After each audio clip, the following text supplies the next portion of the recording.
Joe Budden roasts Math Hoffa for getting kicked out of his studio. So Math is that for me. When he lost SO and I ain't say nothing, but he did, and it was a lot of work. And then my man, the Supreme, was out the big, and then Champ left. But that old lease, I subleased the lease, and some of you not talking about Math anymore have skedaddled on the expenses. Yeah, on the last episode, Joe Budden absolutely destroyed Math and his series of excuses for why he can no longer film at the barbershop where my expert opinion took place. Of course, Joe started off this by playing another one, Bites the Dust by Queen, and talks about how Math Hoffa's show is currently in a bad spot. Flip, trying to hold Math down, says Joe Budden is wildin', but then Joe Budden brings up how Math was recording in the dark. For those of you that don't know, Math did a weird blog on his channel where he filmed himself. It was like the Blair Witch Project. He was going into the black darkened studio because the lights had been cut out. It was kind of wild. And then Joe says that he supports Math, but we all know he's only doing that because he is about to unleash a vicious roast. Joe then calls out Flip for being really loyal to the soil, highlighting how Flip doesn't want to speak about the situation and kind of not thinking about the product as, an entertainment. He's just there. He's like, oh, leave Math alone. But it is a show. People are tuning in and they don't want to hear Flip act that way. Like, they want to hear him actually talk about the topic. Joe then starts talking about how he knows how to get away from people when they always have a story for why something went wrong. He's talking about Math here because Math always has a story about why something didn't pan out for his show. Then Joe kind of shoots at his cast. He says that the cast is being quiet and says that's the type of pod the show is now. I don't give a if my cast is quiet right now. I don't care. That's the type of pod we on. Now, it's always key to focus on these types of dialogue on the show because when Joe's talking about other podcasters, he's actually talking about the show he's on as well. And yes, the rest of the cast was quiet. Ish wasn't speaking. Melissa Ford wasn't speaking. Flip wasn't speaking. And Joe was out there on a limb carrying the show. I'm sure Mark Lamont could have helped, but he wasn't there. And to further the point that Joe is obviously referencing how Math always has some story about why things went wrong, he highlights the multiple fallouts with Esso, Heineken, Bigga, and Champ as well. Like, they all are people who he hasn't been cool with as a result of doing the podcast. And that's like a lot of people. And Joe even forgot Knowledge and Misfit. Now, the story of Misfit on the Math Hoffa show is interesting because Misfit was Math's people. She was someone who was always around Math and Cortez during the battle rap days, and she had to disappear because Math wasn't paying her. She knew deep down Math wasn't going to pay her, so she left the show. And Math and Misfit have done episodes after where they say everything is fine.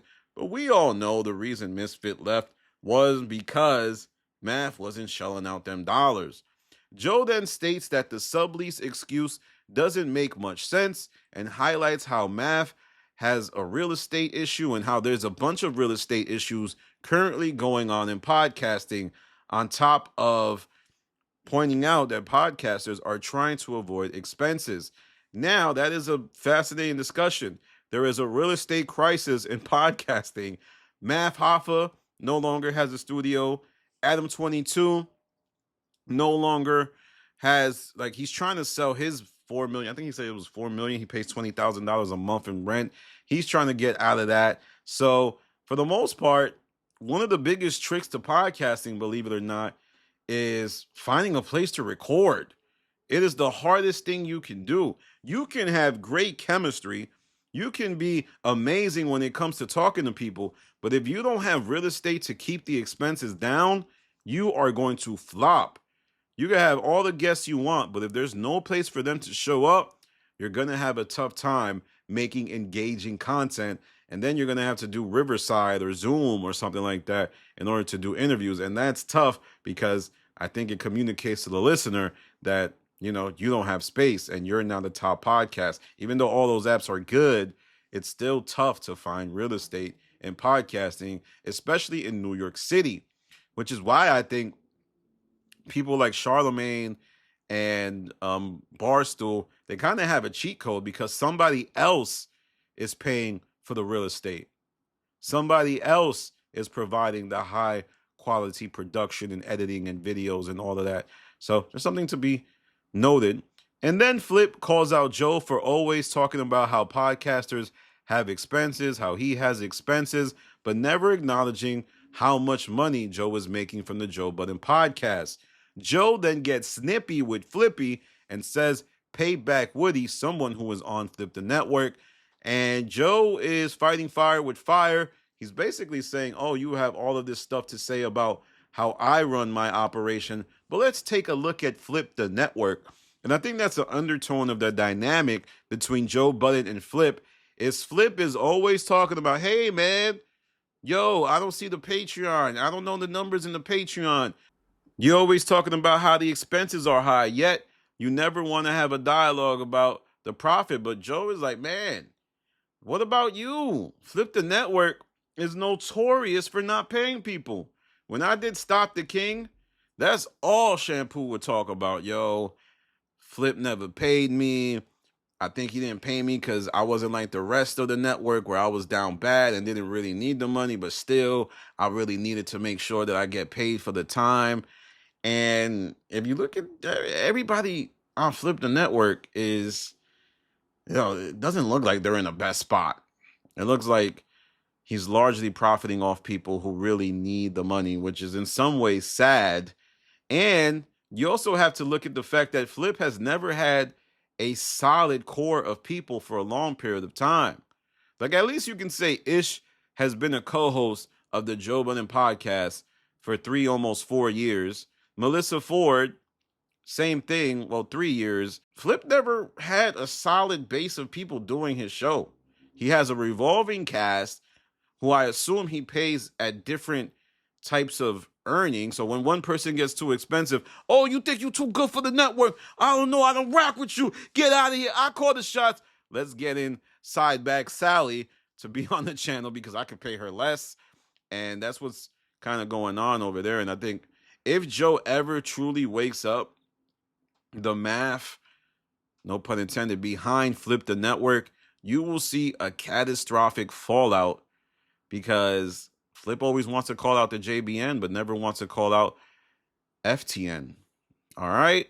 Well, that was the breakdown of Joe going in on Math, but subsequently also trying to wake it up on Flip. Let me know what you think in the comments. Do you feel like Joe is targeting Math because Math always says something about him? Math did kind of make fun of Joe a little bit when he was talking about how Flip has, you know, he's part of the show, so why is Joe the top media personality? And Joe is now using his platform to shoot at Math. But Joe did say he was going to talk more about the Math situation on Patreon. So subscribe to the Patreon. I'm going to be listening too. I'll probably do a video about that as well.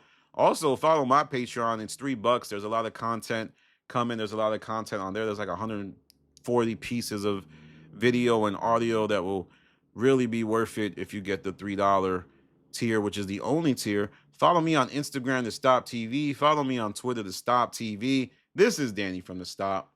Peace.